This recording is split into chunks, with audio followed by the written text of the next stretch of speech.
नमस्कार, मैं माही अम्बस्ट स्वागत करती हूँ आप सभी का चैनल द पेन डाउन में।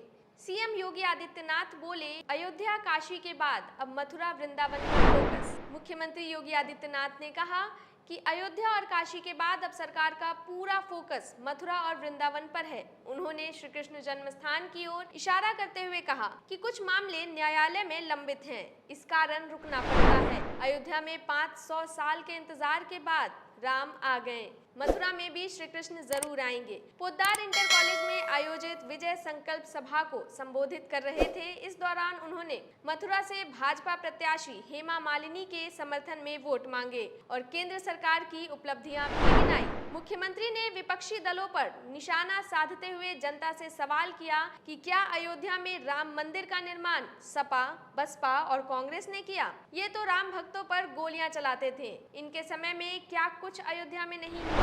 अब अयोध्या जाने वालों को वहां का अद्भुत दृश्य देख त्रेता युग याद आता है। अयोध्या के लोगों की आय कई गुना बढ़ी है। अयोध्या में पहले मथुरा वृंदावन की तरह ही कुंज गलियां थी, आज वहां 4 लेन और 6 लेनों की हाईवे है। यमुना जल के शुद्धिकरण से लेकर मथुरा वृंदावन के कुंडों के संरक्षण का काम भाजपा सरकार करेगी। मथुरा में अत्याधुनिक पर्यटन को विकसित भी किया जाएगा। नमामि गंगा परियोजना की तर्ज पर यमुना जल शुद्धिकरण का कार्य भी कराया जाएगा। ये बात तो उन्होंने वाकई सही कही, क्योंकि रामनगरी में रामलला की प्राण प्रतिष्ठा के बाद मक्का और वेटिकन सिटी से भी आगे निकली है अयोध्या। 2 माह में करीब 1.70 करोड़ श्रद्धालु पहुंचे हैं। बढ़ती भीड़ से रोजी रोजगार के अवसर भी बढ़े हैं। रामनगरी में साल दर साल श्रद्धालुओं की संख्या बढ़ रही है। प्राण प्रतिष्ठा के बाद अयोध्या धार्मिक पर्यटन का हब बनने की ओर अग्रसर है।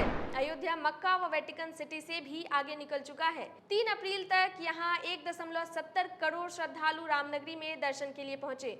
दुनिया में इतनी बड़ी संख्या में श्रद्धालु किसी भी धर्म स्थल पर नहीं पहुंच रहे हैं। अयोध्या की अर्थव्यवस्था पर शोध कर रहे अवध विश्वविद्यालय के अर्थशास्त्र विभाग के प्रोफेसर विनोद श्रीवास्तव के अनुसार ईसाइयों के सबसे बड़े धार्मिक स्थल वेटिकन सिटी में साल भर में करीब 90 लाख लोग जाते हैं। मुस्लिमों के लिए पवित्र स्थल मक्का में भी पिछले साल 1.32 करोड़ लोग पहुंचे। आपको बता दें, सूत्रों के मुताबिक 2019 में भी अयोध्या में रोजाना 5000 लोग जाते थे, अब 2 लाख लोग आ रहे हैं। रामलला की प्राण प्रतिष्ठा के बाद से अयोध्या की अर्थव्यवस्था को पंख लगे हैं। यहाँ जमीन का रेट 2 गुना बढ़ गया है। करीब 700 लोगों ने घरों को होम स्टे में बदल दिया है। पिछले 2 साल में करीब 100 होटल बने हैं। छोटे छोटे कारोबार भी लोगों को रोजगार दे रहे हैं। प्रोफेसर का दावा है कि 5 सालों में 1.5 से 2 लाख लोगों को रोजगार मिलने की संभावना है। इसी तरह की खबरें और अपडेट्स के लिए बने रहिए हमारे साथ चैनल द पेन डाउन में।